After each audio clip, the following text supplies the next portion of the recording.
Welcome back to Daily Homecraft. Thanks for tuning in to another video where I show how I make tasty food. I'm going to make a simple grilled cheese sandwich on a skillet. Sometimes I feel like indulging my taste buds with a simple meal, and a grilled cheese sandwich is the ultimate easy comfort food to prepare. A basic grilled cheese sandwich is made with bread and cheese slices. I'm adding pepper jack cheese slices, and I'm also going to add in some pepperoni for that extra flavor, but pepperoni is totally optional. After assembling the grilled cheese sandwich, set it aside while you heat up a skillet on medium heat. Drop in 1 tablespoon of butter and wait for it to melt. Once the butter has melted, place your sandwich on the skillet and close the lid. Let the sandwich brown on one side for about 2 to 3 minutes and then flip it over.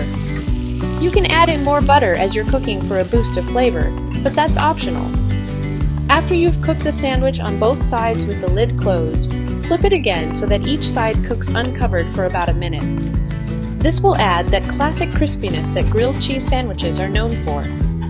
This looks absolutely delicious and so savory.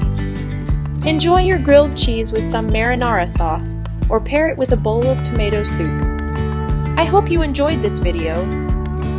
Like and subscribe for more tasty videos.